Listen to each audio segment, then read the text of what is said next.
কিছু উপকার আছে। কি উপকার? আল্লাহর নবী জনাবে মুহাম্মদুর রাসূলুল্লাহ সাল্লাল্লাহু আলাইহি ওয়াসাল্লাম বলেন, কোন ব্যক্তি যদি ঘর থেকে বের হয়ে যায়, বের হওয়ার পূর্বে যদি আয়াতুল কুরসি পাঠ করে ঘরে ফিরে আসার আগ পর্যন্ত তার উপরে বিভিন্ন ধরনের বিপদ আপদ আসার সম্ভাবনাও যদি থাকে, সেই সকল বিপদ এবং আপদ সব কিছু ধ্বংস করে দিয়ে এই আয়াতুল কুরসির বরকতে আল্লাহ রব্বুল আলামিন তার দেহ রক্ষার জন্য, তার বিপদ আপদ থেকে হাসান করার জন্য একজন নয়, দুইজন নয়, 70 জন ফেরেশতা আল্লাহ রব্বুল আলামিন তার জন্য নিযুক্ত করে দিবেন। জোরে বলুন সুবহানাল্লাহ। দোয়াটা বা আয়াতটা পড়ে বাড়ি থেকে বের হলেন, সারাদিন কাজকর্ম করলেন, কোনো ধরনের বিপদ আপদ হবে না। রক্ষা করবেন কে? উসিলা হলে আয়াত। তদ্রূপ কোনো ব্যক্তি যদি ঘরের ভিতরে প্রবেশ করে, বাড়ির ভিতরে প্রবেশ করে, এই আয়াত যদি পাঠ করে, ওই বাড়িতে যতক্ষণ পর্যন্ত আল্লাহর বান্দা থাকবে ততক্ষণ পর্যন্ত আল্লাহ রাব্বুল আলামিনের পক্ষ থেকে আবারও 70 জন ফেরেশতা তার দেহ রক্ষা করবে। শুধু কি দেহ রক্ষা করবে, মালও রক্ষা করবে। আল্লাহ রাসূল সাল্লাল্লাহু আলাইহি ওয়াসাল্লাম বলেন,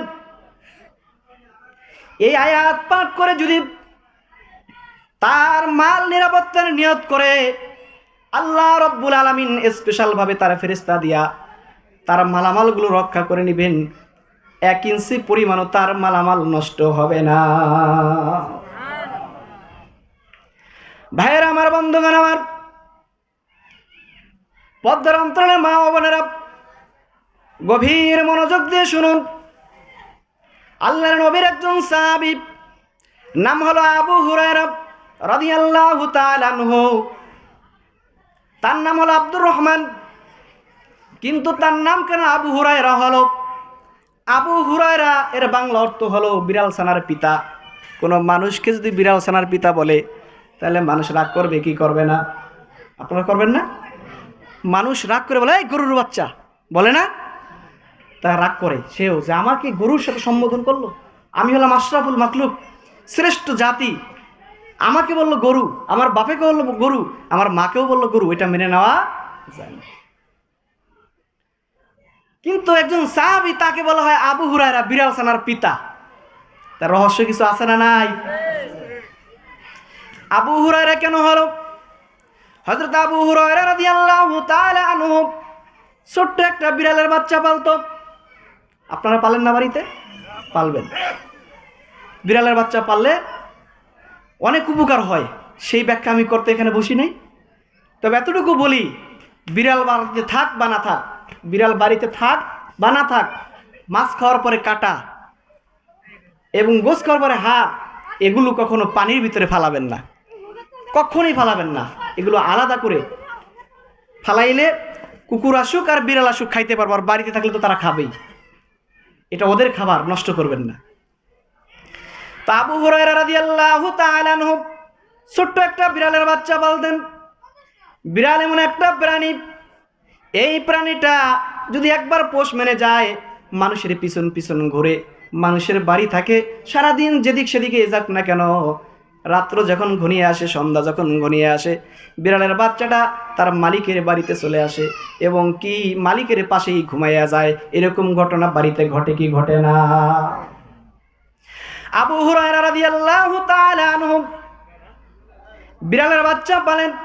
যখন মসজিদে যায়, মসজিদে যাওয়ার সময় তার সাথে সাথে বিড়ালের বাচ্চাটাও যায়। এই যে বর্তমান পৌষ মাসের কনকনে শীত চলতেছে, এই শীতের সময় বর্তমান তো বিভিন্ন ধরনের কোট জ্যাকেট পরিধান করে, চাদর পরিধান কম করে। আগের দিনের মুরব্বীরা বেশি থেকে বেশি চাদরেই পরিধান করতেন। তা আবু হুরায়রা রাদিয়াল্লাহু তাআলা আনহু চাদর গায়ে দিয়ে মসজিদে গেছেন, নামাজের কাতারে বসা থাকতেন, নবীর আলোচনার মজলিসে বসা থাকতেন।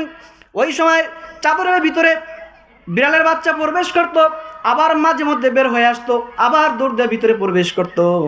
এটা রাসূল সাল্লাল্লাহু আলাইহি ওয়াসাল্লামের চোখে নজর গেল। রাসূল সাল্লাল্লাহু আলাইহি ওয়াসাল্লাম খুশি হইয়া তাকে উপহাস করে বললেন, ইয়া আবু হুরায়রা, হে বিড়াল ছানার পিতা। সবাই অবাক হয়ে গেল যে বিড়াল ছানার পিতা বলার মানে কি। দেখে তার কাছে একটা বিড়ালের বাচ্চা আছে, খুব আদর করে। রাসূল সাল্লাল্লাহু আলাইহি সাল্লাম খুশি হয়ে তাকে বললেন বিড়াল ছানার পিতা। তখন থেকে সাহাবায়ে কেরাম তাকে বললেন বিড়াল ছানার পিতা। আমাদের দেশে একজন মানুষ কোনো রকমের যদি একটা খিতাব পাইয়া যায়, ওই নামেই তারা সবাই চিনে, আসল নাম জানেই না। এই আশেপাশে একটা নাম আছে, আমি এলাকার নাম বলবো না, মাঝে মধ্যে আমি চমকে যাই যে মানুষের নাম এটা কিভাবে হয়। তার সুন্দর নাম আছে, সেই সুন্দর নাম না বইলা তাকে এমন এক নাম বলে, সেটা বললে মানুষ স্বাভাবিক সবাই চিত্তে ওঠে, ওই নামে তাকে ডাকে। নামটা আমি বলবো না, কারণ এটা বললে আবার আওয়াজ গেলে আর সমস্যা হইতে পারে। তো আবু হুরায়রা বললো, সবাই সাহাবারাও এখন তাকে আবু হুরায়রা বলা শুরু করে দিল। এবার আবু হুরায়রা রাদিয়াল্লাহু তাআলা আনহু নাম কেন হলো জানতে পারলাম। এই আবু হুরায়রা রাদিয়াল্লাহু তাআলা আনহু যেমন তেমন একজন সাহাবী না, তিনি ৫,০০০-এর অধিক হাদিস মুখস্থ রেখেছেন। জোরে বলুন সুবহানাল্লাহ। আবু হুরায়রা রাদিয়াল্লাহু তাআলা আনহু রাসূল সাল্লাল্লাহু আলাইহি ওয়াসাল্লামের একজন খাস সাহাবী ছিলেন, বিশ্বস্ত, খুব বিশ্বস্ত। তারা আল্লাহকে ভয় করতেন, ভয় করার মতো ভয় করতেন, রাসূলকে সম্মান করতেন, করার মতো করতেন। তার পূর্বে একটু আবু হুরায়রা রাদিয়াল্লাহু তাআলা আলাদা একটা ফজিলত আপনাদেরকে শুনাই, কেমন আল্লাহকে ভয় করতেন আর রাসূল সাল্লাল্লাহু আলাইহি ওয়াসাল্লামকে কিভাবে সম্মান করতেন। আবু হুরায়রা রাদিয়াল্লাহু তাআলা আনহু এশারের নামাজ পড়ে বাড়িতে গেলেন। বাড়িতে যাওয়ার পরে শুয়ে পড়লেন। এমনি সময় তার দরজায় এক মহিলা এসে নক করতেছে, টোকা দিতেছে। দরজা খুললেন, খোলার পরে বললেন, এত রাতে নির্জন এলাকা, নিরিবিলি পরিবেশ তৈরি হয়ে গেছে, এমন সময় রাতের বেলা আপনি মহিলা মানুষ হয়ে কেন আপনি আমার দরজার সামনে আসছেন? মহিলা ডাক দিয়ে বললেন, হুজুর, আমি মহা এক বিপদে পড়ে গেছি, বিপদ থেকে উদ্ধার হওয়ার জন্য আপনার কাছে এসেছি, দয়া করে মায়া করে আমাকে উদ্ধার করুন, আমাকে নৈরাশ করবেন না। আবু হুরায়রা বললেন, কি তোমার সমস্যা? তিনি ভাবছেন কোনো ডাল চালের অভাব পড়েছে, খাবারের অভাব পড়েছে, কিন্তু দেখা গেল না, টাকা পয়সার কোনো প্রয়োজন নাই, ডাল চালের কোনো প্রয়োজন নাই, তার খাদ্যের কোনো প্রয়োজন নাই। তিনি আসছেন তার একটা গুনাহ মাফ করানোর পদ্ধতি জানার জন্য, এবং কি পদ্ধতির নিয়ম, গুনাহ মাপের নিয়ম আছে কিনা এটা জানার জন্য, একটা মাসালা জানার জন্য এসেছেন। আবু হুরায়রা রাদিয়াল্লাহু তাআলা আনহু বললেন, কি মাসালা বলো? বললেন, আমার মাসালা হলো এই, আমি একজন রূপসী সুন্দরী রূপবতী মহিলা, আমি একজন যুবকের উপরে আকৃষ্ট হয়েছিলাম, যুবক আমার উপরে আকৃষ্ট হয়েছিল, যুবকের সাথে আমার সাথে এক পর্যায়ে শারীরিক সম্পর্ক হয়ে গেল, জিনা হয়ে গেল। জিনা হওয়ার পরে আমার গর্ভে একজন বাচ্চা আসছে। বাচ্চাটা আসার পরে ওই বাচ্চা যথাসময়ে জন্মগ্রহণ করেছে, প্রসব করলাম। এরপরে আমি চিন্তা করলাম, আমার যেহেতু বিবাহ হয় নাই, আমার যেহেতু স্বামী নাই, এই বাচ্চা নিয়ে আমি যদি এলাকায় ঘুরি, কলঙ্কের দাগ বসে যাবে আমার উপরে, কলঙ্কের দাগ বসে যাবে আমার বাবার উপরে, কলঙ্কের দাগ বসে যাবে আমার মায়ের উপরে, কলঙ্কের দাগ বসে যাবে আমার পরিবারের উপরে, কলঙ্কের দাগ বসে যাবে আমার সমাজের উপরে, আমার আত্মীয় স্বজনের উপরে। সুতরাং এই কলঙ্কের দাগ আমি বসাইতে চাই না। কলঙ্ক মুক্ত হওয়ার জন্য তাৎক্ষণিক আমি বাচ্চাটাকে আমার নিজ হাতে গলা টিপে মেরে ফেলেছি। জোরে বলুন নাউজুবিল্লাহ। আবু হুরায়রা রাদিয়াল্লাহু তাআলা আনহু ডাক দিয়ে বললেন,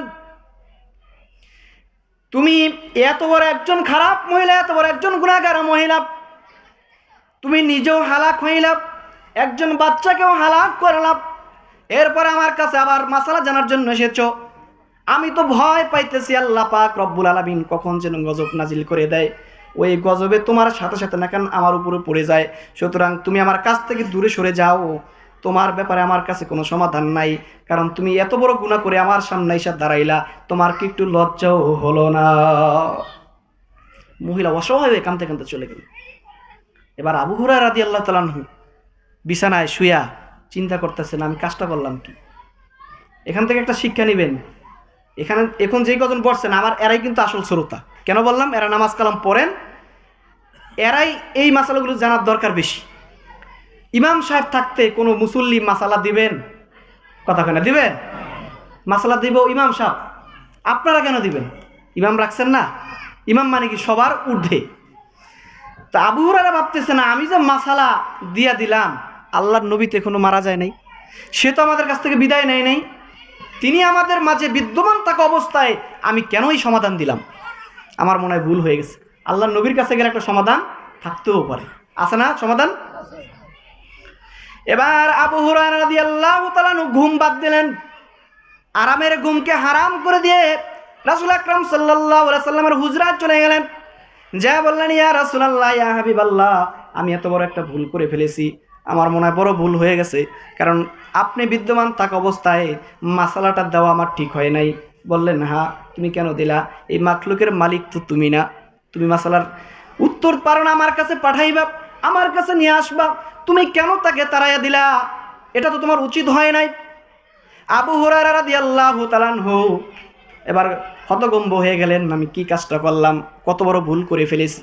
রাসূল আকরাম সাল্লাল্লাহু আলাইহি সাল্লাম ডাক দিয়া বললেন, ও আবু হুরায়রা, যাও ওই মহিলাকে তুমি সংবাদ শুনাইয়া দাও, তিনি যদি আল্লাহ সুবহানাহু ওয়া তাআলার কাছে তাওবাতুন নাসুহা করতে পারে, তাহলে আল্লাহ পাক রব্বুল আলামিন তাকে ক্ষমা করে দিবে। জোরে বলুন সুবহান। ক্ষমা করার মালিক কে? কারণ সবচেয়ে বেশি দয়া আমার আল্লাহর হাতে। আবু হুরায়রা রাদিয়াল্লাহু তাআলা আনহু রাতের বেলা ঘুমকে হারাম করে দিয়ে বিভিন্ন এলাকায় খুঁজতেছেন, মহিলা কোথাও পাওয়া যায় না, কারণ মহিলা তো নৈরাশ হয়ে গেছে, মহিলা তো বিপদগামী হয়ে গেছে, এলাকা ত্যাগ করেছে। হঠাৎ করে দেখে এক জঙ্গলার ভিতরে বসে বসে কান্নার আওয়াজ আসতেছে। বললেন, তুমি কেন কান্না করতেছো? তুমি কি সেই মহিলা নাকি? বলে, হ্যাঁ। বলে, তুমি আর কান্না করো না, আমার নবী বলেছেন তুমি যদি তওবার মতো তওবা করতে পারো, তাহলে আল্লাহ পাক রব্বুল আলামিন তোমাকে ক্ষমা করে দিবে। মহিলা খুশি হয়ে বললেন, যাও, আল্লাহ পাক যদি আমাকে ক্ষমা করে দেয়, তাহলে আমার খেজুরের বাগান 2টা আছে, একটা আল্লাহর রাস্তা দান করে দিলাম। জোরে বলুন সুবহানাল্লাহ। আবু হুরায়রার জ্ঞানটা দেখছেন, যে নিজে একটু ভুল হয়ে গেছে, আমরা হলে তা দিয়ে ফেলাইছি, যাবগা ঘুমাই থাকি, সকালে যায় বলবো না। তিনি চিন্তা করছেন, এর আগে যদি মহিলার একটা বিপদ হয়ে যায়, মহিলা যদি মারা যায়, তাওবার দরজা খোলা থাকা অবস্থা যদি তওবা না করে মারা যায়, তাহলে তো আমার বিপদ। সভাপতি সাহেব আসেন। তো এখন আবু হুরায়রা রাদিয়াল্লাহু তাআলা চিন্তা করার কারণে তিনি কিন্তু তার দায়িত্ব পালন করছেন, আরামের ঘুম বাদ দিয়া তিনি তার দায়িত্বটা পালন করে নিয়েছেন। তো সেই আবু হুরায়রা রাদিয়াল্লাহু তাআলা আনহু কেমন বিশ্বাসটা আল্লাহর নবীর একজন সাহাবী, এখন তো বুঝে আসছে কোন মানের একজন সাহাবী। এই আবু হুরায়রা রাদিয়াল্লাহু তাআলা আনহু বলেন, রমজান মাস রাসূল আকরাম সাল্লাল্লাহু আলাইহি সাল্লাম যাকাত উত্তোলন করলেন। কি উত্তোলন করলেন? যাকাত। যাকাত আছে না আমাদের এলাকায়? আমাদের এলাকা থেকে কম, আস্তে আস্তে উঠে যাইতেছে গা। নামাজ মোটামুটি যাই পরে যাকাত দিতেই চায় না। রাসূল সাল্লাল্লাহু আলাইহি সাল্লাম বলেন, যাকাত উত্তোলন করার পরে আমি আবু হুরায়রা রাদিয়াল্লাহু তাআলা আনহুকে দায়িত্ব দিলাম। আবু হুরায়রা রাদিয়াল্লাহু তাআলা আনহু বলেন, যাকাত উঠানোর পর আমাকে দায়িত্ব দেওয়া হলো, আমি যাকাতের মাল পাহারা দিতেছি রাতের বেলা। কখন পাহারা দিতেছে? রাতের বেলা। বিশাল মাল আসছে, একেবারে মনে করেন আমাদের প্যান্ডেলের বরাবর উঁচা হয়ে গেছে, কথার কথা আর কি একটু কম বেশি হইতে পারে, বিশাল উঁচা হয়ে গেছে। তো এতগুলি মাল বাইরে রাইখা ঘরে শুয়ে থাকলে মালিকের একটু ভয় থাকে না? রাসূল সাল্লাম বললেন, এই যাকাতের মাল, এটা তো গরিবের হক। এটা কার হক? গরিবের হক। এই গরিবের হক পাহারা দেওয়ার জন্য আবু হুরায়রা তোমাকে দায়িত্ব দেওয়া হলো। তো আবু হুরায়রা রাদিয়াল্লাহু তাআলা আনহু দায়িত্ব পাওয়ার পরে রাত্র জেগে জেগে ওই মাল পাহারা দিতেছে। হঠাৎ করে দেখে পিছন থেকে আওয়াজ আসতেছে, ঝনঝন ঝনঝন। উড়েছিল হলো গম, তাই গম যদি একটা পাত্রের ভিতরে ঢুকায় তাহলে আওয়াজ হয় না? আবু হুরায়রা রাদিয়াল্লাহু তাআলা ভাবছিলেন যে অযথা সময় নষ্ট না করে একটু নামাজ পড়ি। তিনি নফল নামাজে ছিলেন। নামাজরত অবস্থায় চোর আসছে, আয়েশা গম ব্যাগের ভিতরে ঢুকাইতেছে। খুব খেয়াল করেন। আবু হুরায়রা রাদিয়াল্লাহু তাআলা আনহু নামাজ শেষ করলেন। শেষ করার পরে দৌড়ে গেলেন, যায় দেখে একজন চোর গমগুলো ব্যাগের ভিতরে ঢুকাইতেছে আর এদিক সেদিক তাকাইতেছে, কেউ তারে দেখে কিনা। হট করে যে আবু হুরায়রা রাদিয়াল্লাহু তাআলা আমজায় ধরে ফেললেন। ধরে বলেন, আজকে তোমাকে আমি ধরে ফেলেছি, তোমার এত বড় সাহস, রাসূল আকরাম সাল্লাল্লাহু আলাইহি ওয়াসাল্লামের নির্দেশে এই যাকাতের মাল উত্তোলন করা হলো। আর সেই মালগুলো তুমি চুরি করে নেওয়ার জন্য এখানে এসেছো, বরং আমাকে পাহারা দাঁড় করানো হয়েছে, আমি পাহারা দিতেছিলাম। আমি নিরাপদ মালের পাশে দাঁড়িয়ে নিরাপত্তা ব্যক্তি, আমি নামাজ পড়তেছিলাম, আল্লাহর কাছে বলতেছিলাম আমার গুনাহ মাফের জন্য আর এই মাল হেফাজতের জন্য বলতেছিলাম। আর সেই সময় তুমি চলে আসছো, আইসা মালগুলো নিয়ে যাইতেছো। এত বড় সাহস তোমাকে কে দিল? আজকে আমি তোমাকে ধরে ফেলেছি, তোমাকে আমি রাসূল আকরাম সাল্লাল্লাহু আলাইহি সাল্লামের নিকটে হাজির করব, তিনি তোমার বিচার করবেন। এবার চোর আবু হুরায়রা রাদিয়াল্লাহু তাআলার দিকে তাকায়া করুণ সুরে বলতেছে, ভাইজান আমি খুব অভাবী একজন মানুষ, খুব অসহায় একজন মানুষ। কয়েকদিন হলো আমার ঘরে চুলায় আগুন জ্বলে না, খাবার নাই, ছেলে মেয়ে না খায় ক্ষুধার যন্ত্রণায় কাতরাচ্ছে। আমার স্ত্রী আমাকে বকাবদ্ধ করতেছে, তারা করতেছে, কিন্তু আমার কাছে কোনো টাকা নাই, আমার কাছে কোনো সম্পদ নাই। সম্পদ না থাকার কারণে হাট বাজারে গিয়ে কোনো খাদ্যদ্রব্য সংগ্রহ করতে পারতেছি না। আর আমার বাড়িতে আমার পরিবারের জন্য কোনো খাবারের ব্যবস্থাও করতে পারতেছি না। এই অভাবে পড়ে আজকে আমি এই মাল চুরি করার জন্য এসেছি। ভাই তোমার হাতে ধরে বলি, তুমি আমাকে একটু দয়া করো, আমাকে একটু ক্ষমা করে দাও। আমি আর কোনো দিন চুরি করব না, আর কোনো দিন জাকাতের মাল নেব না, আর কোথাও চুরি করব না। তুমি আমাকে আজকে ছেড়ে দাও, আমাকে নবীজির সামনে হাজির করো না, আর লজ্জা দিও না। আমি তোমার কাছে ধরা খেয়ে গেছি, আমি অনেক লজ্জিত, আমি অনেক লজ্জা পেয়েছি, আমাকে তুমি মাফ করে দাও। আবু হুরায়রা রাদিয়াল্লাহু তাআলা তো খুব নরম মনের সাহাবী, তিনি বললেন ঠিক আছে, লোকটা কিন্তু ক্ষমা চাইছে, আজকের জন্য মাফ করে দিই। বললেন খবরদার এই কাজ কিন্তু আর করবা না। বলছে আচ্ছা, চলে গেছে। দ্বিতীয় রাত্রে আবার আসছে চোর। এর পূর্বে আবু হুরায়রা রাদিয়াল্লাহু তাআলা রাসূল সাল্লাল্লাহু আলাইহি ওয়াসাল্লামের কাছে গেলেন ফজরের নামাজে। ফজরের নামাজের সালাম ফেরানোর পরে ইমাম সাহেব যেরকম পূর্ব দিকে মুসল্লিদের দিকে নজর করে বসে, রাসূল আকরাম সাল্লাল্লাহু আলাইহি সাল্লাম সাহাবায়ে কেরামদের দিকে নজর করে বসলেন। বসার পরে দেখে আবু হুরায়রা বসা আছে। বললেন, ইয়া আবু হুরায়রা, তোমার চোরের কি খবর? জোরে বলুন সুবহান। তোমার চোরের খবর কি? আবু হুরায়রা রাদিয়াল্লাহু তাআলা বললেন, হুজুর আমি ভাবছিলাম আপনার কাছে বলবো না, গোপন রাখবো, কারণ গোপনে ও অন্যায় করে ফেলেছে, তওবা করে নিয়েছে, আর কোনোদিন এই কাজ করবে না। যেহেতু মাল হেফাজত রয়েছে, মাল ও নেয় নাই, এই জন্য আমার দয়া হয়েছে, আমার এহসান হয়েছে, আমি মায়া করে তাকে ছেড়ে দিয়েছি, মাফ করে দিয়েছি, আপনার কাছে আনি নাই, আর আসবে না আমার কাছে বলেছে। হুজুর সাল্লাল্লাহু আলাইহি সাল্লাম বললেন, ইয়া আবু হুরায়রা শোনো, এই চোর আগামীকালও আসবে, তুমি প্রস্তুত থাকবে, অ্যালার্ট থাকবা, সতর্ক থাকবা, এই চোর কিন্তু আবার আসবে, তোমাকে যা বলেছে সে কিন্তু মিথ্যা বলেছে। এই কথা বলার পরে আবু হুরায়রা আজকে আরো বেশি করে প্রস্তুতি নিয়ে যেহেতু আজকে রাত্রে জানে আসবেই, গত রাত্রে তো অনাকাঙ্ক্ষিত, আর আজকে হলো একেবারে সবকিছু ঠিকঠাক, আগেই প্রোগ্রাম জানা আছে। তা আবু হুরায়রা রাদিয়াল্লাহু তাআলা একেবারে বসে আছে চুপচাপ। ওই চোর আসছে, আইসা আবার মাল নেওয়া শুরু করছে, আবার ধরে ফেলছে। ধরার পরে বললেন, তুমি কালকে বললা কি আর আজকে বললা কি? তোমার মতো তো তোর বদমাশ নেই, তুমি তো বড় এক বাটপার, কি করলে এটা? আজকে তোমাকে আর আমি ছাড়বো না, রাসূলের কাছে নিয়ে যাবো। এখন আজকে কান্দে আরো বেশি। একটা কথা আছে, দুষ্ট মানুষের মিষ্টি কথা, চোরের মায়ের বড় গলা। তো এত সুন্দর করে তাকে বলছে, আবু হুরায়রা আজকেও তাকে ছেড়ে দিল, রাসূলের কাছে নিতে পারলো না। তার মানে কলিজার ভিতরে এত দয়া, এত মায়া, তিনি আজকেও ছেড়ে দিলেন। ছেড়ে দেওয়ার পরে আবু হুরায়রা রাদিয়াল্লাহু তাআলা আনহু আবার যখন ফজরের নামাজে গেলেন, রাসূল সাল্লাল্লাহু আলাইহি সাল্লাম সালাম ফেরানোর পরে বললেন, আবু হুরায়রা, তুমি গতকালকেও চোর ছেড়ে দিয়েছো, আজকে রাতের খবর কি? আজকেও তো ছেড়ে দিলা। বললেন, ইয়া রাসূলুল্লাহ, আজকেও ছেড়ে দিয়েছি, আজকেও আমার কাছে তওবা করছে, আর কোনোদিন অন্যায় করবে না। ইমাম সাহেব কোন উপরে এসে পড়েন। তা আবু হুরায়রা রাদিয়াল্লাহু তাআলা বললেন, ইয়া রাসূলুল্লাহ, ইয়া হাবিবাল্লাহ, শুনুন, আমি আজকে আর ছাড়বো না, আমি আজকে নিয়ে আসবো। বললেন, যাও প্রস্তুত থাকো।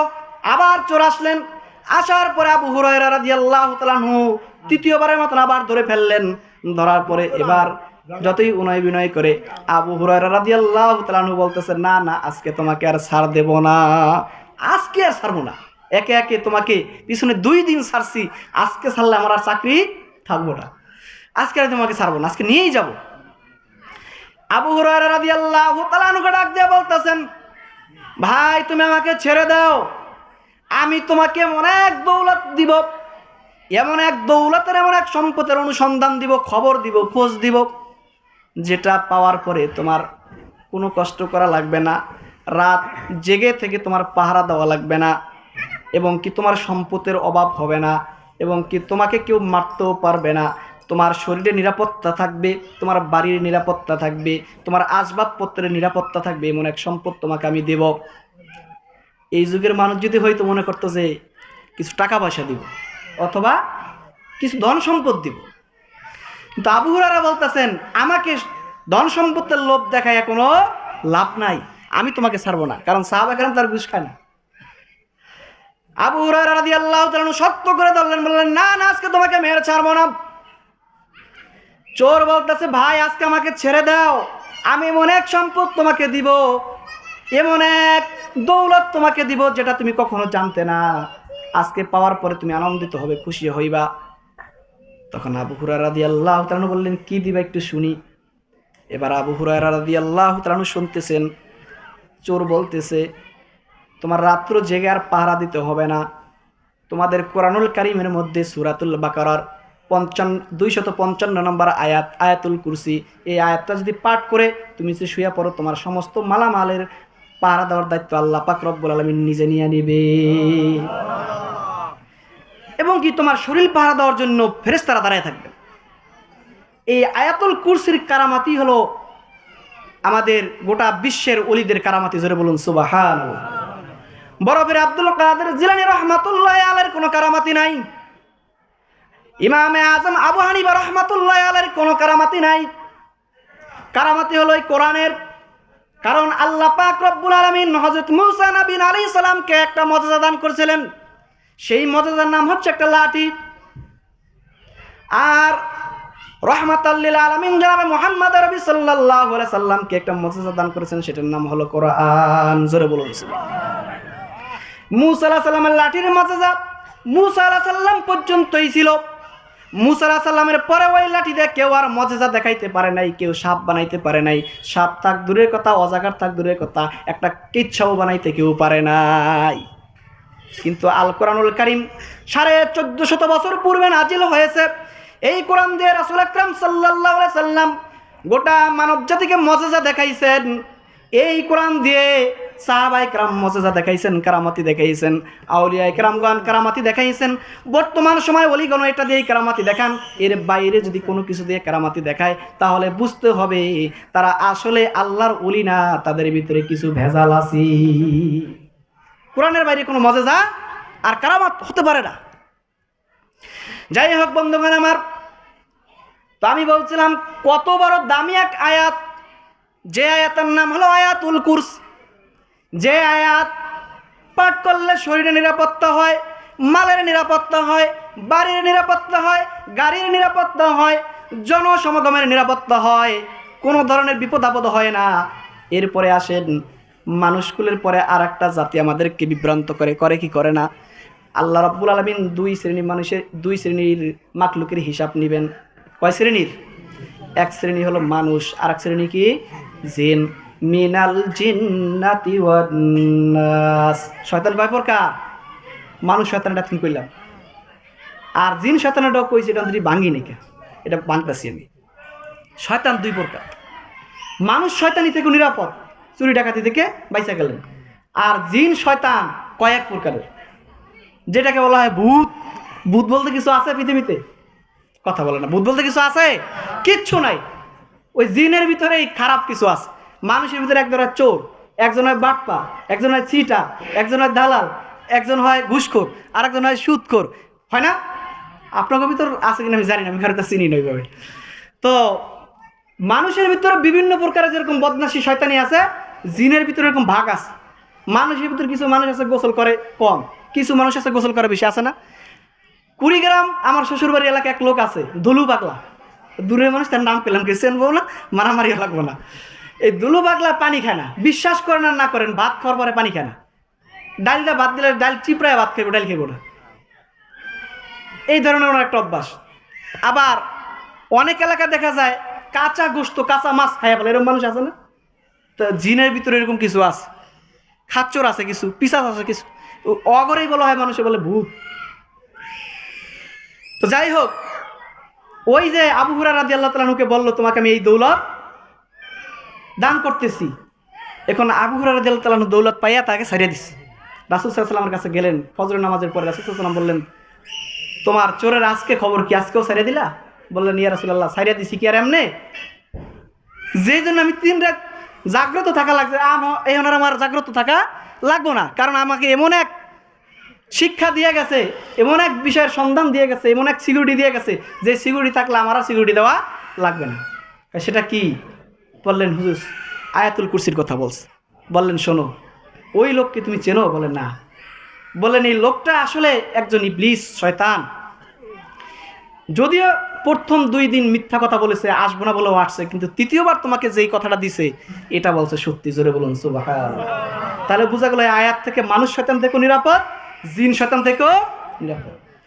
বাচ্চা যখন অসুস্থ হয়ে যায় দৌড়ায় ইমাম সাহেবের কাছে যায়, ইমাম সাহেব হুজুর তাড়াতাড়ি আমার বাচ্চাটাকে একটা ফুক দিয়ে দেন। বাচ্চাটা কান্না করে, হুজুর বাচ্চাটা জ্বর আসছে, বাচ্চাটা শুধু ছটফট করতেছে, কিছু খায় না, বমি করে।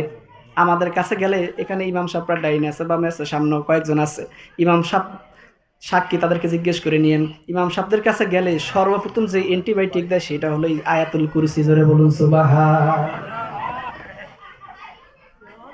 তাহলে কত বড় এক মহা সম্পত্তি আয়াত।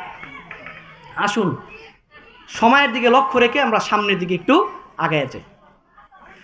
তো আমি আপনাদের সম্মুখে যে আয়াত পাঠ করলাম, এই আয়াতের অর্থ এখন আমি বলি নাই। এবার অর্থের দিকে আমরা যাব এবং কি তাফসির কিংবা ব্যাখ্যা আস্তে আস্তে করো। গভীর মনোযোগ দিয়ে শুনবেন ইনশাল্লাহ। শোনেন, বাংলাদেশে তো ওয়াজ অনেকে করে, অনেক শোনেন। ওয়াজ থেকে যদি কিছু শিক্ষা না নিতে পারেন তাহলে সেটা শোনা চাইতে না শোনাই ভালো। মোটামুটি যা বলছে কিছু শিক্ষা আসছে না, আমি আবার শেষে বলে দেব কী কী শিখছেন ইনশাআল্লাহ যদি সময় পাই। আসুন আমরা অর্থ করি। আউযু বিল্লাহি মিনাশ শাইতানির রাজিম। বিতাড়িত শয়তান থেকে আশ্রয় প্রার্থনা করলাম কার কাছে? আল্লাহর কাছে। বিসমিল্লাহির রহমানির রহিম। পরম করুণাময় অসীম দয়ালু। শুরু করলাম আল্লাহর নামে। এবার আসুন। আল্লাহু লা ইলাহা ইল্লা হুয়াল হাইয়ুল কাইয়্যুম। আল্লাহ তিনি, যিনি ছাড়া আর কোনো মাবুদ নাই। আল্লাহ ছাড়া কোনো মাবুদ আছে? আল্লাহ কয়জন? একজন। আল্লাহ যদি 2 জন হইতো তাহলে অবস্থাটা যে কি হইতো? এক আল্লাহ বলতো আগামীকাল সূর্য উঠবে সকাল 8টায়, আর একজন বলবে না না আমার কিছু আলাদা বান্দা আছে, স্পেশাল বান্দা আছে, তারা আগামীকালকে একটু বেশি সময় ঘুমাবেন, সূর্য উঠতে হবে 10টায়। হইতো কি হইতো না? 17টি বছর পর্যন্ত বাংলাদেশে এক দলের শাসন চলল। এই এক দলের শাসনের মধ্যে এক দলের নেতাদের ভিতরে 3টা-4টা গ্রুপ ছিল।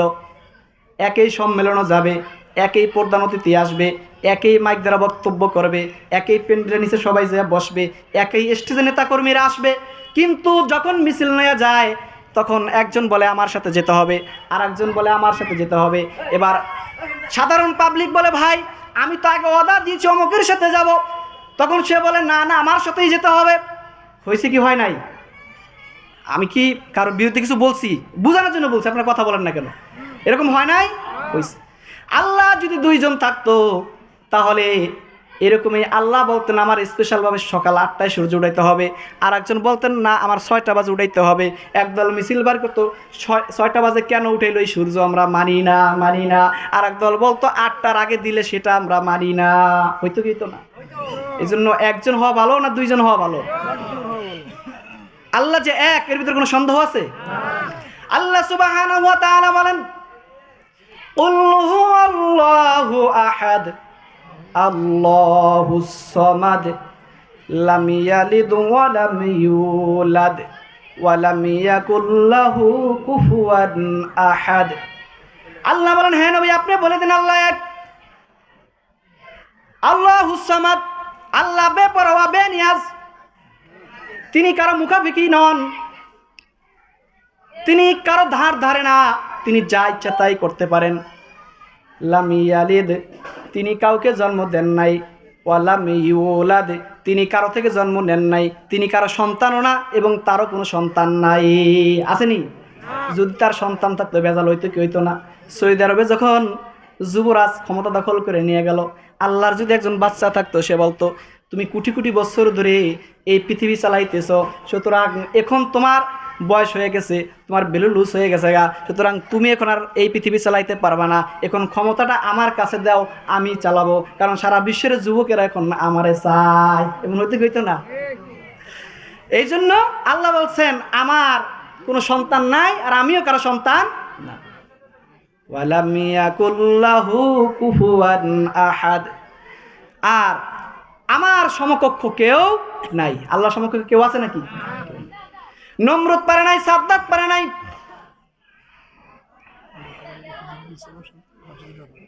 মাওলানা হাফিজুর রহমানকে স্টেজে আসার জন্য অনুরোধ জানাচ্ছি। তো আল্লাহ রাব্বুল আলামিন কারো মুখাপেক্ষীহীন নন, আল্লাহর সমকক্ষ কেউ নাই। আল্লাহ তাআলার সমকক্ষ কেউ যদি থাকতো তাহলে বেজাল লাগতো না? কারণ সাদ্দাত বলছিল আমি জান্নাত তৈরি করছি, এই জান্নাতে যাব, আল্লাহর জান্নাতে যাইব না, কিন্তু সমকক্ষ না বিদায়ী মুহূর্তের মধ্যে ধ্বংস হয়ে গেছে, আর সমকক্ষ হইলে বেজাল লাগাই দিত। যাই হোক আমার ভাইয়ের, আমার বন্ধুরা আমার, আল্লাহ রাব্বুল আলামিন এরপরে বলতেছেন আল হাইয়ুল কাইয়ুম, আল্লাহ চিরঞ্জীব, আল্লাহ চিরস্থায়ী। আল্লাহর মউত আছে নাকি? আল্লাহ মরব? আল্লাহ চিরস্থায়ী চিরঞ্জীব, এমন চিরস্থায়ী তার ক্ষমতা আজও পর্যন্ত কেউ নিতে পারে না, আর কোনোদিন নেওয়ার কোনো ক্ষমতা থাকবে। বরং আল্লাহ বলেন সকল ক্ষমতার চাবিকাঠি আমি আল্লাহর হাতে রেখে দিয়েছি। কার হাতে?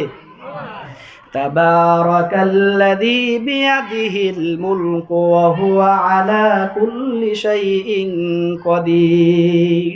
পুরা পৃথিবীর রাজত্ব ক্ষমতা আমি আল্লাহর হাতে মুঠার মধ্যে, যখন মন চায় যাকে দেই, যখন মন চায় তার থেকে আবার উঠাইয়ে নিয়ে আসি। এখন ক্ষমতার বলে কত কিছু করা যায়। আজকে ভারতের মোদী সরকার বিজেপি সংগঠনের মধ্য দিয়ে মুসলমানদের উপরে যেইভাবে নির্যাতন শুরু করেছে এবং বাংলাদেশের উপরে যেইভাবে আক্রমণ শুরু করেছে, এই ক্ষমতা চিরস্থায়ী থাকবে নাকি? কখনো থাকবে না। আরে মুসলমান তো অলস, ইতিহাস জানে না, ইতিহাস পড়ে না, ইতিহাস গড়লে সেটা ভুলে যায়। এই ভারত উপমহাদেশ একদিন নয়, 2 দিন নয়, 1 মাস নয়, 2 মাস নয়, 1 বছর নয়, 2 বছর নয়, 100 বছর নয়, 200 বছর নয়, প্রায় 700 বছর পর্যন্ত মুসলমানেরা চালাইছে। জোরে বলুন সুবহানাল্লাহ। 200 বছরের ইতিহাস আমার এই সিনার ভিতরে জানা আছে। মুসলমানের সর্বশেষ রাজা ছিল সিরাজউদ্দৌলা। এই নবাব সিরাজউদ্দৌলাকে ব্রিটিশ যে ব্যবসা করার জন্য আমাদের ভারত উপমহাদেশে এসেছিল, ব্যবসার উদ্দেশ্যে আইসা আমাদের সরল সোজা বাঙালিদেরকে, ভারত উপমহাদেশের সাধারণ রাজাদেরকে হরণ করে ক্ষমতা দখল করে নিয়েছিল। এরপরে দ্বিজাতির ভিত্তিতে দেশ 2টা ভাগ হয়েছিল। কয় জাতির? কোনো ভৌগোলিক কারণে দেশ ভাগ হয় নাই। পাকিস্তান এবং বাংলাদেশ 2টা যে একসাথে ছিল, এটা কি কারণে ছিল? পাকিস্তান আর বাংলাদেশ কি পাশাপাশি রাষ্ট্র নাকি? কথা কন না কা? পাশাপাশি রাষ্ট্র। পাকিস্তান কত দূরে, বাংলাদেশ কত দূরে, কিন্তু 2 রাষ্ট্র এক রাষ্ট্র কেন? আর ভারত আলাদা একটা রাষ্ট্র। 1947 সালে 14ই আগস্ট ভারত স্বাধীনতা লাভ করলো। 1947 সাল 15ই আগস্ট পাকিস্তান স্বাধীনতা লাভ করলো। ওই সময় তো উচিত ছিল বাংলাদেশ আর আলাদা একটা রাষ্ট্র হওয়া কথা, ঠিক কিনা? কিন্তু ওই সময় ভৌগোলিক কারণে হয় নাই। 2 জাতি মানে মুসলমান জাতি আর হিন্দু জাতি। ভারতের ভিতরে হিন্দুরা বেশি বসবাস করে, পাকিস্তানের ভিতরে মুসলমান, বাংলাদেশের ভিতরে 92% মুসলমান। এই মুসলমানের কারণেই পাকিস্তান নামক একটা রাষ্ট্র স্বাধীন করেছিল সেদিন। জোরে বলুন সুবহানাল্লাহ। এখন আমাদের দেশের মানুষ, সাধারণ মানুষ বলে হুজুর রাজনীতির দরকার কি? ওয়াজ মাহফিলে রাজনীতির কথা কয়। আর ভাই রাগ করেন না, রাজনীতি শব্দটা বুঝতে হবে। রাজনীতি শব্দের অর্থ হচ্ছে রাজার নীতি। রাজাকে রাজা কে? আল্লাহ। তার নীতি বাস্তবায়ন করতে হবে। তার নীতি কার মধ্যে আছে? জনাবে মুহাম্মাদে আরবি সাল্লাল্লাহু আলাইহি ওয়াসাল্লাম। তিনি রাষ্ট্রপ্রধান ছিলেন না? কয় বছর ছিলেন? 10 বছর। আশেখ রাসূল কারা? আসেন মাঠের ভিতরে। নবীজের আশেখ আপনারা। নবী যে প্রধানমন্ত্রী ছিল রাষ্ট্রের, এটা জানান না? আপনি কি আশেখ রাসূল না ভন্ডের রাসূল? রাসূল সাল্লাল্লাহু আলাইহি ওয়াসাল্লাম 10 বছর প্রধানমন্ত্রী ছিলেন। তারপরে আবু বকর রাদিয়াল্লাহু তাআলা আনহু, ওমর রাদিয়াল্লাহু তাআলা আনহু, উসমান রাদিয়াল্লাহু তাআলা আনহু, এরপরে হযরত আলী রাদিয়াল্লাহু তাআলা আনহু। তাহলে এরা এই 4 খলিফা 30 বছর, রাসূল সাল্লাল্লাহু আলাইহি ওয়াসাল্লাম করছেন 10 বছর, মোট 40 বছর রাজনীতি চললো। এখন এই রাজনীতি আর ইসলামে নাই, উঠে গেছে না? আরে ভাই, সমস্যা হলো কোন জায়গায় জানেন? এই যে মনে করেন আমার গায়ে একটা পাঞ্জাবি, এটা কি একটা কাপড় দ্বারা তৈরি হয়েছে না? এই কাপড়ে কি শার্ট হইতো না? এই কাপড়ে কি মহিলাদের ব্লাউজ হইতো না? এই কাপড়ে কি মহিলাদের কামিজ হইব না? এই কাপড়ে মহিলাদের কি পায়জামা হইব না? যা ইচ্ছা তাই করা যাবে। এখন এটা দিয়ে আমি পাঞ্জাবি বানাইছি, পরার কারণ হয়েছে আমার সোয়াব সুন্নাত। এই কাপড় নিয়ে প্যান্ট যদি কেউ বানায়, খ্রিস্টানের ছেলে, ওর প্যান্ট হবে, সোয়াব হবে না। রাজনীতি হিন্দুও করবে, মুসলমানও করবে। মুসলমান করলে হবে ইবাদত সোয়াব, আর হিন্দুরা করলে হবে শুধু রাজনীতি পর্যন্ত শেষ। কথা বুঝছেন? আসুন, তাহলে আমি বলছিলাম যে 17 বছরের ক্ষমতা তারা পাওয়ার কারণে এক দলের ভিতরেই 2 জন, 2 নেতা 2 দিকে ডাকে, আর এই ক্ষমতাকে স্থায়ী করার জন্য কত কাহিনী করছে, কিন্তু শেষ পর্যন্ত থাকতে পারে নাই। আর আল্লাহ পাক রব্বুল আলামিন চিরস্থায়ী ক্ষমতার অধিকারী, এটাই সত্য। আল্লাহ ছিলেন, আল্লাহ আছে, আল্লাহ থাকবেন। সর্বশেষ যখন কিয়ামত হবে, সমস্ত মানুষ শেষ হয়ে যাবে, লম্বাইতে সেদিকে আমি যাব না। আল্লাহ পাক হযরত আজরাইল আলাইহিস সালামকে জিজ্ঞেস করবেন, ইয়া মালাকুল মউত, আজরাইল আলাইহিস সালাম, এখন বলো আর কে কে বেঁচে আছে? আজরাইল আলাইহিস সালাম বলবেন, আল্লাহ আমি আজরাইল বেঁচে আছি, হযরত মিকাইল আলাইহিস সালাম বেঁচে আছেন, হযরত ইসরাফিল আলাইহিস সালাম বেঁচে আছেন, হযরত জিবরাইল আলাইহিস সালাম বেঁচে আছেন। আল্লাহ বলবেন, তাদের 3 জনকে মওত দাও। তাদের 3 জনের মওত হবে। করুণ এক ঘটনা। জিবরাইল আলাইহিস সালাম কত বড় একজন ফেরেশতা! আল্লাহ রাসূল সাল্লাল্লাহু আলাইহি ওয়াসাল্লাম বলেন, সারা পৃথিবীতে যত সাগর আছে, মহাসাগর আছে, নদী আছে, নালা আছে, খাল আছে, বিল আছে, পুকুর আছে, পুষ্করণী আছে, এবং কি যত জায়গায় পানি আছে, সমস্ত পানি যদি একটা ঘটের ভিতরে, একটা পাত্রের ভিতরে রাখা হয়, জমা করা হয়, আর ওই পাত্রের পানিটা যদি জিবরাইল আলাইহিস সালামের মাথার উপরে ঢেলে দেওয়া হয়, জিবরাইল আলাইহিস সালামের মাথার তালু থেকে কান পর্যন্ত এবং ঘাড় পর্যন্ত, কপাল পর্যন্ত ভিজে আসবে না। এত বড় একজন ফেরেশতা। আজরাইল আলাইহিস সালাম যখন তার জানটা কবজ করতে যাবে, চোখের পানি ছেড়ে দিয়ে বলবে, আল্লাহ এত বড় একজন ফেরেশতা আমার হাতে জান কবজ হবে, সহ্য হয় না, তোমার হুকুম না মেনেও পারি না।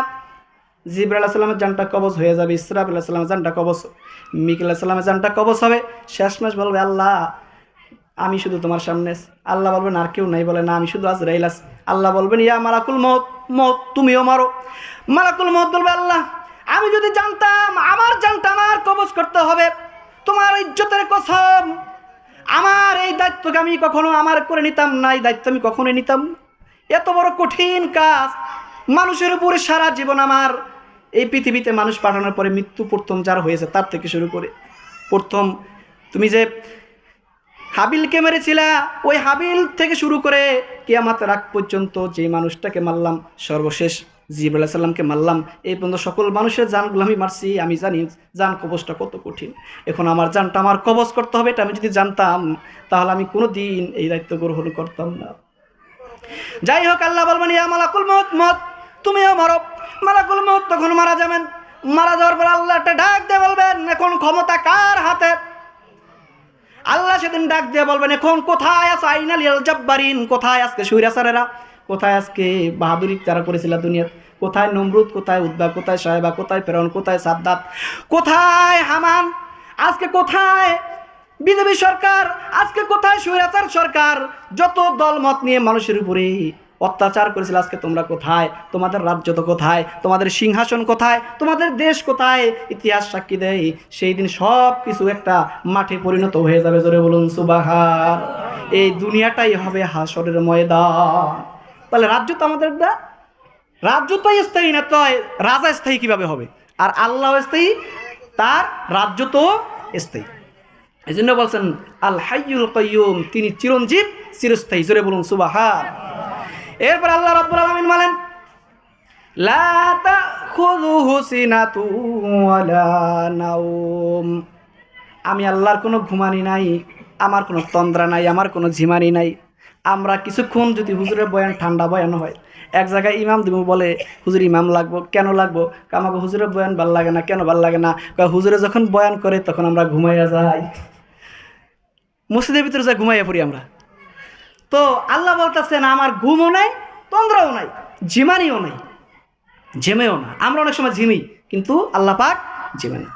আল্লাহ বলেন আমি কখনো ঘুমাই না, আমি কখনো ঝিমাই না, বরঞ্চ আমি এই আসমানের নিচের জমিনের উপরে যে সকল মাখলুক সৃষ্টি করেছি, ওই মাখলুকদের পাহারাদার হিসাবে পাহারা দিতে থাকি। জোরে বলুন সুবহান। মা যখন ঘুমাইয়া যায়, তার পাশে ছোট্ট শিশু বাচ্চা 2 মাস 2.5 মাস বয়স, সেও ঘুমায় আছে। বাচ্চা ঘুমানোর পরে, মা ঘুমানোর পরে, মানুষ ঘুমাইলে অর্ধ মৃত্যু বলা হয়, কারোই হুঁশ থাকে না। মা অনেক সময় গড়াইয়া বাচ্চার হাতের উপরে পড়ে যায়, বাচ্চার পায়ের উপরে পড়ে যায়।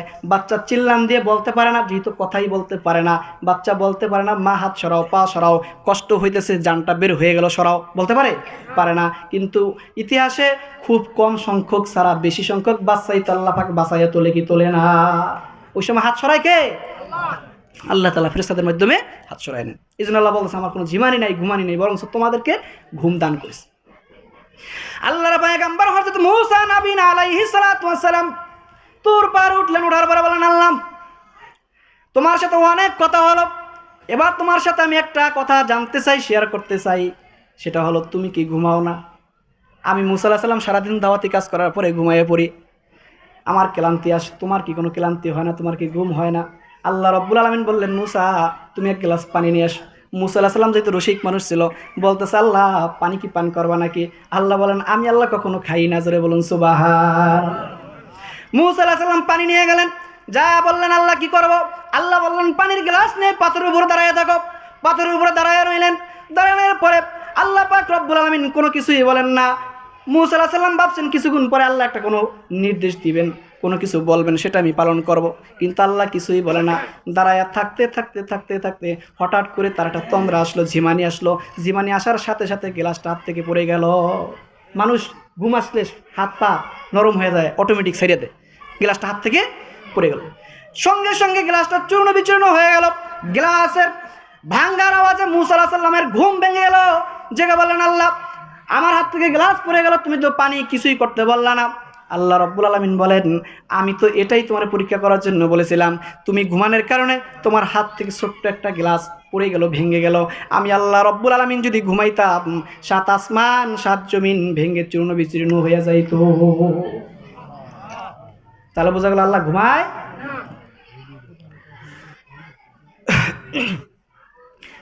এরপর আল্লাহ রাব্বুল আলামিন বলেন লাহু মা ফিস সামাওয়াতি ওয়া মা ফিল আরদ। আসমানে যা আছে, জমিনে যা আছে, সব কিছু আল্লাহ তাআলার জন্য। দুনিয়ার কোনো মানুষের কোনো ক্ষমতা নাই এর ভিতরে হাত লাগানো।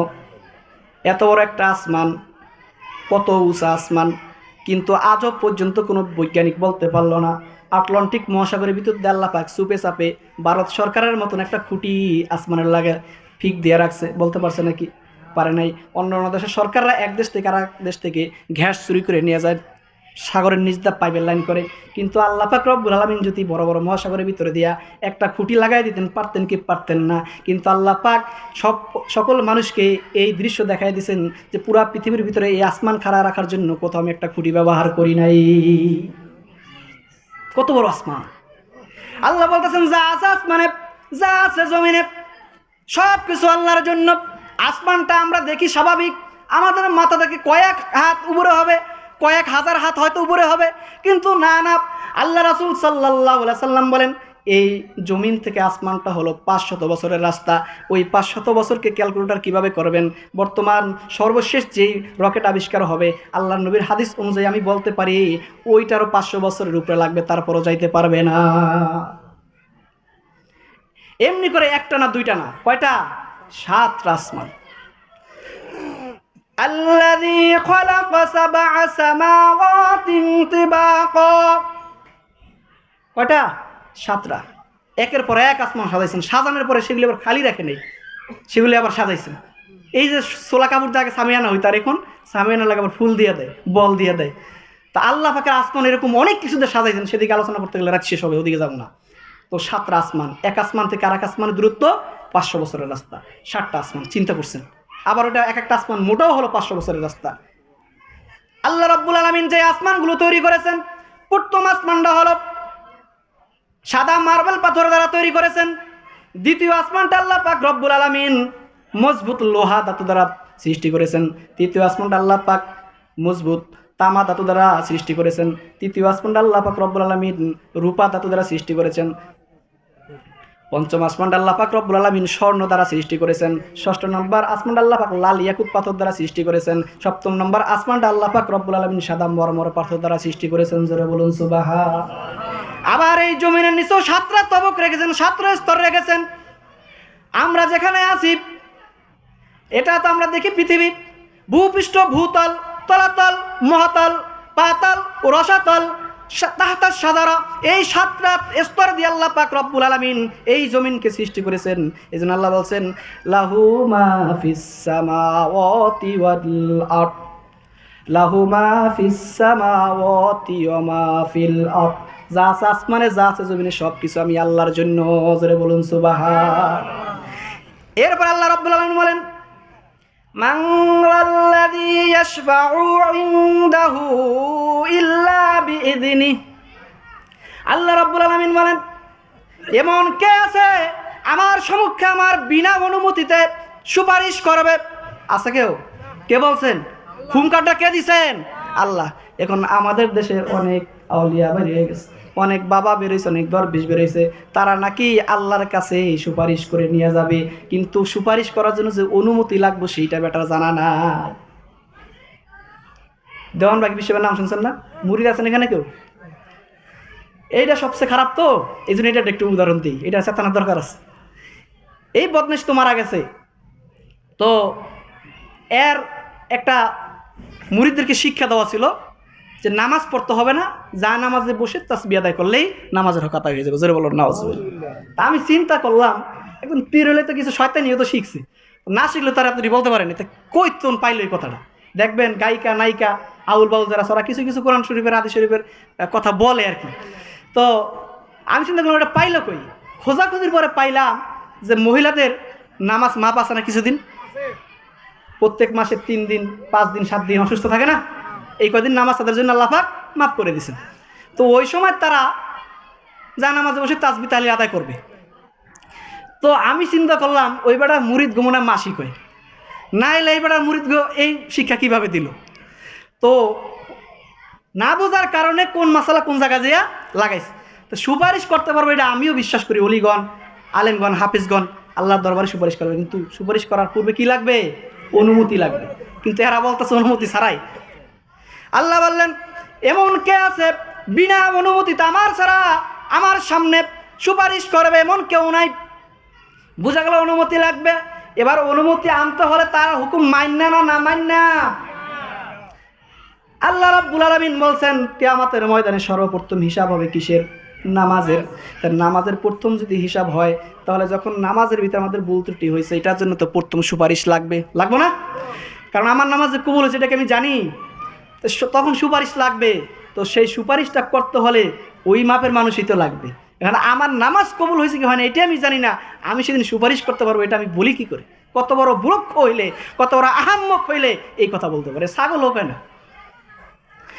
বন্ধুগণ আমার, তাহলে আল্লাহর সম্মুখে দাঁড়াইয়া কোনো ব্যক্তি তার বিনা অনুমতিতে সুপারিশ করার কোনো ক্ষমতা রাখে না। এরপর আল্লাহ রাব্বুল আলামিন বলেন ইয়ালামু মা বাইনা আইদিহিম ওয়া মা খালফাহুম, যা আছে আমার সামনে, যা আছে আমার পিছনে, যা আছে আমার ডানে, যা আছে আমার বামে, যা আছে আমার উপরে, যা আছে আমার নিচে, সব কিছুর জ্ঞান কার কাছে? আল্লাহর কাছে সব জ্ঞান। দুনিয়ার মানুষের কাছে এই পরিমাণ জ্ঞান নাই। আল্লাহ পাক সমস্ত জ্ঞানের অধিকারী। এবার আসুন আল্লাহ রাব্বুল আলামিনের পরে বলতেছেন, এখানে আরেকটু কথা বলে রাখি, এই যে জ্ঞান নিয়ে আমাদের দেশের ভিতরে তরবারাই হয়, তর্ক বিতর্ক হয়, অমকে বড় তমকে বড়, এই কথাগুলি বলবেন না। বড় কে? আল্লাহ। সবচেয়ে বড় জ্ঞানী আল্লাহ। আল্লাহর মধ্যে কেউ আল্লামা আছে? নাই। মুসা আলাইহিস সালাম শিক্ষা থেকে আবার শিক্ষা আনতে, ওদিকে যাবো না। তো আমাদের দেশে আমরা যা জানি তা নিয়ে খুব বাহাদুরি করি। একজন একটু ইংরেজির উপরে পিএইচডি করছে, ওরে বাপরে, তার ওই ইংরেজি ভাষার যন্ত্রণা আর আশেপাশে কেউ থাকতে পারে না। আর ইংরেজি নিয়ে তো বাহাদুরি কেন করো? ইংরেজি তো লন্ডনের জারুদারও জানে, নেতরেও জানে।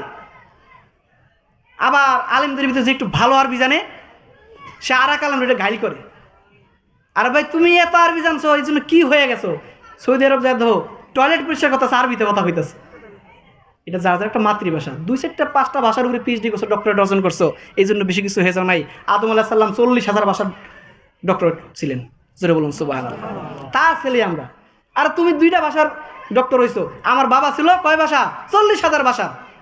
তো বাহাদুরি কেন করো? তুমি আর আমি তো আল মুসলিম আকুল মুসলিম, ভাই ভাই। তাহলে কি এর একটা অহংকার? কোনো অহংকারের দরকার নেই। সামনে যাই। আল্লাহ রাব্বুল আলামিন এরপরে বললেন ওয়ালা ইউহিতুনা বিশাইইম মিন ইলমিহি ইল্লা বিমা শাআ। আল্লাহ রাব্বুল আলামিন বলেন, আল্লাহ পাক রব্বুল আলামিন মানুষকে ওই পরিমাণ জ্ঞান দিয়েছে যতটুকু সে আয়ত্ত করতে পেরেছে। আল্লাহ পাক ততটুকু তাকে আয়ত্ত করার মতো ক্ষমতা দান করেছিল। আল্লাহ পাক যতটুকু তাকে আয়ত্ত করার ক্ষমতা দান করেছিল ততটুকু জ্ঞান সে আয়ত্ত করতে পারছে, এর বেশি আয়ত্ত করতে পারে নাই। সুতরাং শিক্ষা নিয়ে বাড়াবাড়ি করো না, অহংকার করো না। অহংকার হলো পতনের মূল। অহংকার কি? শিক্ষা নিয়ে অহংকার চলবে না, টাকা নিয়ে অহংকার চলবে না, সম্পদ নিয়ে অহংকার চলবে না, ক্ষমতা নিয়ে অহংকার চলবে না। আল্লাহ রাব্বুল আলামিন একাই পারেন অহংকার করতে, আর কেউ অহংকার করতে পারেন না। কারণ আল্লাহ বলছেন অহংকার হলো আমার গায়ের চাদর, কেউ যদি অহংকার করে সে আমার গায়ের চাদর ধরে টানাটানি করলো। এই জন্য অহংকার করা যাবে না।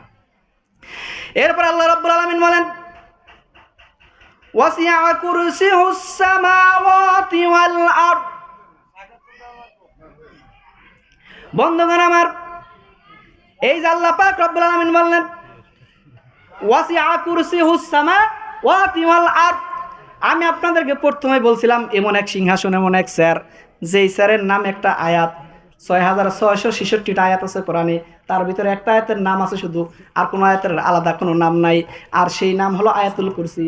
আর আয়াতুল কুরসি নামে একটা চেয়ার আছে, সেই চেয়ারটা কার? বুঝ পাইছেন এবার? তো আয়াতুল কুরসি নামকরণ করা হলো আল্লাহর চেয়ারের নাম থেকে। জোরে বলুন সুবহানাল্লাহ। আল্লাহর চেয়ারটার নাম কি? কুরসি। কুরসিটা কোথায় আছে? একেবারে আরশ। আল্লাহর এই কুরসিটা কত বড়? বাংলাদেশের প্রধানমন্ত্রীর চেয়ারের সমান, ভারতের প্রধানমন্ত্রীর চেয়ারের সমান, ডোনাল্ড ট্রাম্প সে তো বেশি শক্তিশালী, ওনার চেয়ারের সমান। আল্লাহ বলতেছেন সামাওয়াতি ওয়াল আরদ, আসমান এবং জমিন যতটুকু স্কয়ার, আমার চেয়ারও ততটুকু স্কয়ার। জোরে বলুন সুবহানাল্লাহ। তাহলে কত বড় চেয়ারের মালিক তিনি। এরপর আল্লাহ রাব্বুল আলামিন বলেন ওয়ালা ইয়াউদুহু হিফযুহুমা ওয়া হুয়াল আলিয়্যুল আযীম। আল্লাহ রাব্বুল আলামিন বলেন সব কিছু সংরক্ষণ করতে, চেয়ার সংরক্ষণ করতে, আসমান জমিন সংরক্ষণ করে রাখতে আমার কোনো কষ্ট হয় না। জোরে বলুন সুবহানাল্লাহ। সব কিছু তিনি এমনিতেই কুদরতিভাবে হেফাজত করে রাখেন। জোরে বলুন সুবহানাল্লাহ। ভাইয়েরা আমার, বন্ধুরা আমার, এই আয়াত থেকে আমরা কি শিখলাম? প্রথমেই বলেছিলাম এই আয়াত যেই ব্যক্তি ফরজ নামাজের পরে পাঠ করবে, ফরজ নামাজের সালাম ফিরানোর পরে পাঠ করবে, পাঠ করার পরে জান্নাতে যাইতে সময় লাগবে তার শুধু মৃত্যু। মাঝখানে একটা দেয়াল, সেটা হলো মৃত্যু নামক দেয়াল। মৃত্যুটা হইতে দেরি হবে, তার জান্নাতে যেতে দেরি হবে না। এখন বলবেন হুজুর আমি তো নামাজই পড়ি না, এমন আছে না? নাই, আছে না? এই মাঠের ভিতরে যারা বইছে এমন কিছু মানুষ বলছেন এশার নামাজ পড়ে নেই, বসে রয়েছে, ফজরও পড়ে নেই, জোহরও পড়ে নেই, আসরও পড়ে নেই, মাগরিবও পড়ে নেই, এশারও পড়ে নেই, নিয়ত করে বলছে মাহফিল থেকে যা শুইব, ফজরও পড়বো না। তো এর লেগে কি জান্নাত এ আয়াতটা হইব? এ আয়াতটা জান্নাত পাইতে হলে পাঁচজেগানা নামাজ আদায় করতে হবে। সুস্থ হলে জামাতে, অসুস্থ হলে একা একা। কিন্তু নামাজ না পড়ে এটা আয়াত পাঠ করলে হয়তো আপনার সাংসারিক উপকার আসবে, শারীরিক দুনিয়াতে কিছু উপকার আসবে, কিন্তু আখিরাতে নাজাত পাইয়া জান্নাতে যাওয়া হবে না। তাহলে আমাদের কি নামাজ পড়ার দরকার আছে না নাই? এইটা হলো আমার 1 নম্বর আজকের মাহফিলের শিক্ষা। কয় নাম্বার শিক্ষা? কি করব আমরা? পাঁচজেগানা নামাজ জামাতের সাথে আদায় করবো। কারা কারা করবো একটু হাত উঠেই নারায়ে তাকবীর। আল্লাহ রাব্বুল আলামিন এই হাতকে কবুল করুন, সকলে বলুন আমিন। ইনশাআল্লাহ আমরা ওয়াদা করছি নামাজ পড়ব।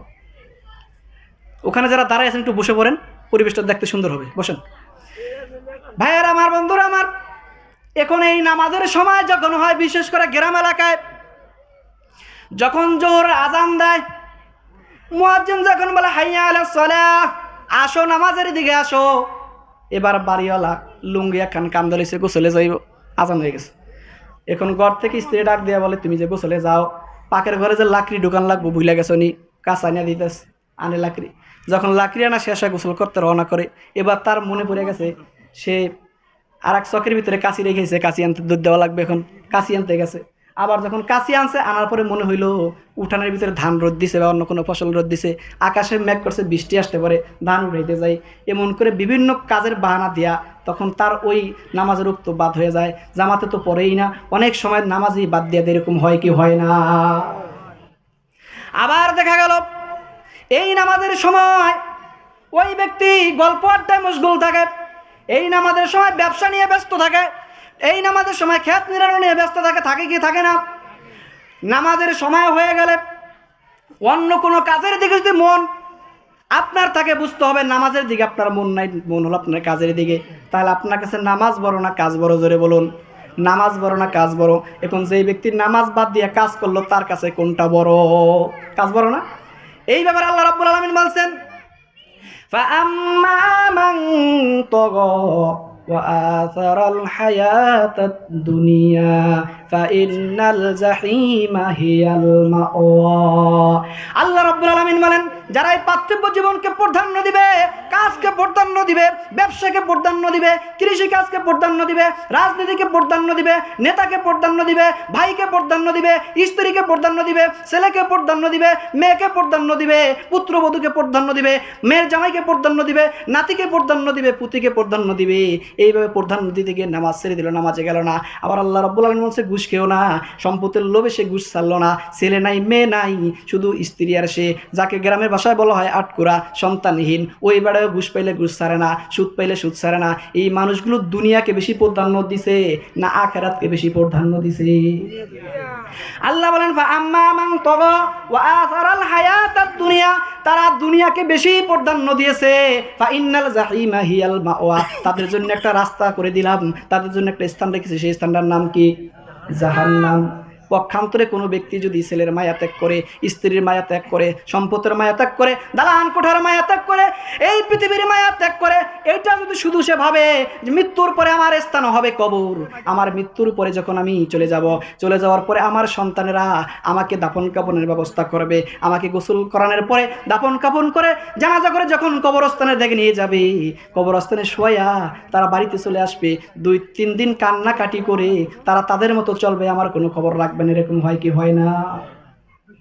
আল্লাহ রাসূল সাল্লাল্লাহু আলাইহি সাল্লাম বলেন, যখন মৃত্যু ব্যক্তিকে কবরের দিকে নিয়ে যাওয়া হয়, তখন ওই ব্যক্তি সব কিছু দেখে, তার কোন ছেলে সামনে, কোন ছেলে পিছনে, কে তাকে গোসল করাইলো, কে তাকে কাফন পরাইলো, কে তাকে জানাজা দিল, কারা কবরের ভিতরে 2 আপন সন্তান, নিকটতম আত্মীয়, 2 জন, একজন উত্তরে একজন দক্ষিণে নাই মাতারে শোয়া। যখন উঠে আসে তখন ওই মুর্দা চিৎকার করতে থাকে, যখন গুনাহগারের মুর্দাকে কবরে রাখা হয়, সে বলতে থাকে, ও আমার ছেলে, ও আব্দুর রহিম, ও আব্দুল করিম, আমি তোমাকে লালন পালন করতে গিয়ে, তোমার খাদ্য বস্ত্র সংগ্রহ করতে গিয়ে আমি নামাজ ছেড়ে দিয়েছিলাম, ঘুষকে ঘুষ বলি নাই, সুদকে সুদ বলি নাই, হারামকে হারাম বলি নাই, আমার মাথার গাম পায়ে ঝরাইছি, এরপরে তোমাকে মানুষ করলাম, তোমাকে বাড়ির মালিক বানাইলাম, গাড়ির মালিক বানাইলাম, আজকে তুমি আমাকে কেমন নিষ্ঠুরের মতো কবরের দিকে নিয়ে যাও, নিয়ে কবরের ভিতরে রেখে দিলা, রাখার পরে আবার কবর থেকে তোমরা উঠে চলে যাও, আমাকে একা একা রেখে যাও। তোমরা কি দেখো না কবরের ভিতরে 99টা সাপ তাকায় রয়েছে? তোমরা কি দেখো না বিশ্বগুলো আমার দিকে তাকায় রয়েছে? তো মাত্র আমাকে কামড় দেবে, তো মাত্র আমাকে দংশন করবে, 2 পাশের মাটি, 2 পাশের কবরের মাটিগুলো কেমন করতেছে আমাকে চাপ দেওয়ার জন্য, তোমরা কেন আমাকে এখানে রেখে যাও? দেখা যায় অনেক সময় মানুষ মারা গেলে ঘরের ভিতরে জায়গা দেয় না, কয় বউ ভয় পাইব, নাতিপুতিরা ভয় ভয় পাইব, ছেলেমেয়েরা ভয় পাইব, তাড়াতাড়ি ঘর থেকে বাইরে নিয়ে লাশটা শোয়াই দেন। ওই সময় সব কিছু সে দেখবে আর চিৎকার করে বলবো, আফসোস আমি কি করলাম, দুনিয়াকে আমি বেশি প্রাধান্য দিছি, আখিরাতকে যদি প্রাধান্য দিতাম তাহলে আজকে আমার এই বিপদ হতো না। এই জন্য ওই মানুষগুলো বিপদগ্রস্ত হয়ে কবরে যাবে। আর পক্ষান্তরে যারা এগুলোকে ভয় করবে, আল্লাহকে ভয় করবে, জিনার কাছে যাবে না, সুদের কাছে যাবে না, হারামের কাছে যাবে না।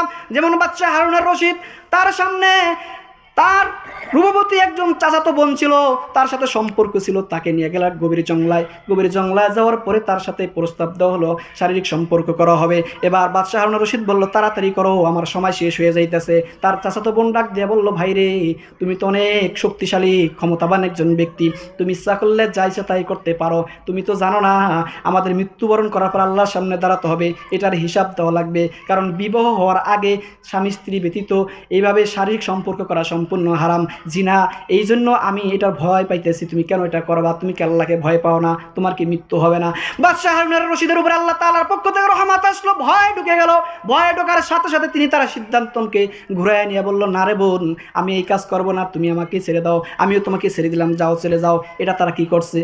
ভয় করছে। ভয় করার পরে ওখান থেকে তারা ফিরে আসছে। আল্লাহ পাক রব্বুল আলামিন এদের ব্যাপারে বলেন, ওয়া আম্মা মান খাফা মাকামা রাব্বিহি ওয়া নাহান নাফসা আনিল হাওয়া। তারা ভয় করছে আল্লাহ তাআলাকে, তারা ভয় করছে পরকালকে, তারা ছেড়ে দিয়েছে দুনিয়াকে। ফা ইন্নাল জান্নাতা হিয়াল মাওয়া। আল্লাহ রাব্বুল আলামিন বলেন, আমি তার জন্য রেখেছি জান্নাত। আর শুধু একটা জান্নাত নয়, অন্য এক জায়গায় আল্লাহ রাব্বুল আলামিন বলেন, আমি তাদের জন্য রেখেছি দুইটা জান্নাত। কয়টা জান্নাত? দুইটা জান্নাত রেখেছি। এই দুইটা জান্নাত কেমনে দিব? এখানে একটা প্রশ্ন আছে না, এটা বলে আমি শেষ করে দিব। আমরা জানি যে প্রত্যেকটা মানুষের জন্য একটা করে জান্নাত। আব্দুর রহিমের জন্য একটা, আব্দুল করিমের জন্য একটা, আমার মতো ইলিয়াসের জন্য একটা, আপনাদের মতো একটা। তো এই জান্নাতগুলো একজনে একটা পাবে, কিন্তু আল্লাহ বলছেন যারা আল্লাহকে ভয় করবে, ভয় করা কারণে গুনার কাছ থেকে সরে আসবে, তাদেরকে আমি জান্নাত দিব দুইটা। তাহলে দুইটা জান্নাত কোথায় থেকে দেবে?